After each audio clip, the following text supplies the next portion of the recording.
Hello everyone, welcome back to another potential realized athletic enterprise video.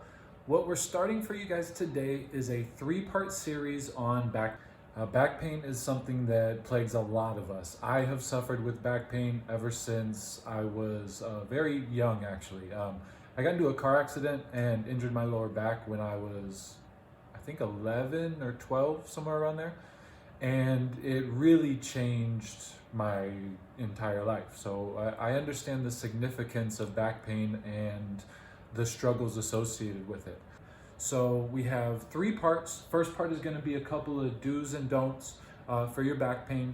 The second part is going to be focused on the hip hinge. The third part is going to be focused on our stretches for our hips, legs, lats, and glutes. We're going to go over a few specific back pain focused stretches that really helped me when it came to my experiences with back pain. So we're gonna go ahead and get started. As always, please make sure to like the video and subscribe to the channel so you don't miss out on any information that will help you reach your potential.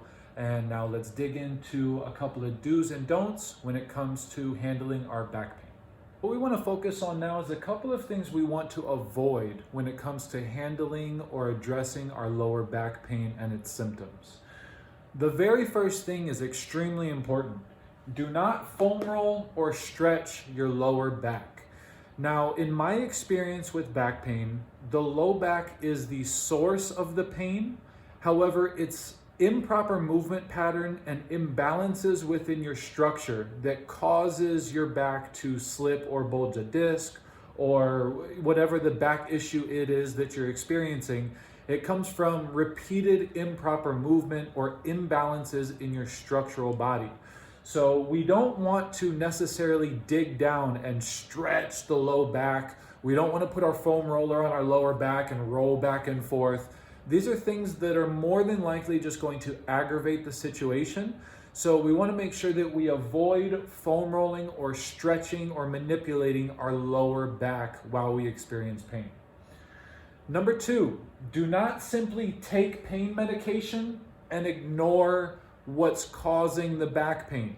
If you sit in a desk for 12 hours a day and then you just take, pain medication and continue to sit in a desk for 12 hours a day without doing any exercises, strengthening exercises or stretches to address the back pain, you can't expect things to get better for you. This will cause you to really fall into a bad pattern of habits. We don't want to just take pain medication and ignore what's causing the back pain. So make sure that you guys take it upon yourself to get out and move. Number three, do not simply not act and expect change. Okay, so this is very similar to number two. And this actually can be applied to any circumstance or situation really, but I really wanted to put it on here because a lot of people complain about their lower back, yet they don't do anything to fix it. And you can't expect the situation to get better if you're not going to take the responsibility to do the things that you need to do to break the cycle that caused you to experience back pain to begin with. So again, we'll recap a couple of things we do not want to do when it comes to experiencing our low back pain or addressing our low back pain. Do not foam roll or stretch the lower back. Do not simply take pain medication and ignore the habits or patterns that are causing you to experience low pain or that are causing your body to become imbalanced. And do not act and expect change, okay? Don't just simply complain about it and expect it to get better. Those are a few things that we do not want to do when it comes to handling or addressing our back pain. All right, now a few things we want to make sure we keep in mind or we really want to focus on when it comes to how to handle our lower back pain. We do want to move or walk regularly. We have a saying that motion is lotion. Now, we want to make sure that we don't also get caught in the habit of I don't move because I'm injured and I'm injured because I don't move. That's a terrible cycle to get caught in. I've been caught in it before. We really need to make sure that, every hour we're getting up and walking 5-10 minutes. If you're sitting at a desk regularly, if you have a desk job, get up every hour, use the restroom. Just walk around, walk down the hall, walk back, touch your toes, reach for the sky. It's important to make sure that you don't just lock your body into a position and hold it in that position for long periods of time or extended periods of time without getting up and moving. So move and walk regularly. Number 2, something that we really want to focus on. This is extremely important, and this is going to be the focus of our second part in this 3-part series addressing back pain, and that is your hip hinge. You really want to make sure you focus on hinging at your hips. Now, I can kind of see that we have the reflection of the ring light, so I hope you guys can see this. What we have is 2 small figures here. One is circled or rounded at the back. Imagine the letter C, and that's how a lot of people are going to bend over. They're going to really arch or accentuate the roundness of their back, and that's something that we really want to avoid. We have a natural movement pattern when it comes to bending over, and that's our hip hinge. If you guys if you stand up and you pick your knee up, just stand on one leg and pick your knee up, you'll notice that your leg bends at the knee and it also bends at the hip. Where it bends at the hip is your natural hip hinge, and that's where you should bend when you're hinging or bending over to pick something up. So another reason why the hip hinge is so important is it predicates all of your movements. If you squat, or if you do a deadlift, or if you're just moving in daily life, the hip hinge should be the thing that happens before you move at any point in time. So it's an extremely important movement to understand. We'll dedicate an entire video to that. That's going to be part 2 in our back pain series. What I'd actually like for you guys to do is go ahead and hop in the comment section below. Leave a comment with how long you've actually been experiencing back pain and some of the things that have helped you or some of the things that you've tried to do that have failed. List a couple of your experiences with back pain and how long you've had your back pain.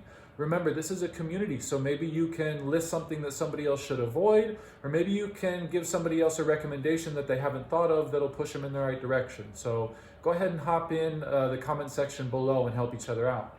Number 3, stretch the hips, legs, lats, and glutes. From my personal experience with back pain and from my experiences with my clients that have suffered with back pain, usually the structural imbalances are caused from tensions and weaknesses around the body or around the lower back. For example, a lot of people have very tight hips and weak glutes. A lot of people have very tight lats and tight quads. So it's important to address the body as a whole when it comes to looking at back pain. We have part 3 in this 3-part series is going to be stretches specifically aimed at alleviating back pain and helping kind of reorganize the body and focusing on moving in the proper manner. So we're gonna go dedicate an entire video, again, that's part 3 in our series gonna come up, for stretches for the hips, legs, lats, and glutes. And I really, really hope that helps as well. So again, we have a couple of things that we want to focus on when it comes to our back pain. We want to make sure that we move or walk regularly. Think about every hour on the hour getting up and walking around 5 to 10 minutes. If you can walk around your block, walk down the hallway and back a couple of times, up, down, and touch your toes. Make sure that you're moving regularly so your body doesn't become stagnant. We want to focus on hinging at the hips, not rounding our lower back. Now remember, a small exercise you guys can do is stand on one leg and pick the other knee up towards your chest. Understand that you'll bend it a couple of places, your knee and then your hip. Where you bend at your hip, that crease that happens at your hip, is where your hip hinge is initiated and engaged. Keep in mind, guys, that'll be part 2 in our 3-part series. And then number 3, something that we really want to make sure we focus on, avoid stretching the low back. Stretch your hips, legs, lats, and glutes. Stretch and strengthen everything around the lower back, and that'll start to address the structural issues that are causing us back pain in the first place. All right, everyone, thank you guys so much for tuning in to another Potential Realized Athletic Enterprise video. Please make sure you like the video and subscribe to the channel so you don't miss out on any information that will help you reach your potential. Stay tuned for part 2 and part 3 on our back pain series. Thank you guys so much, and we're out.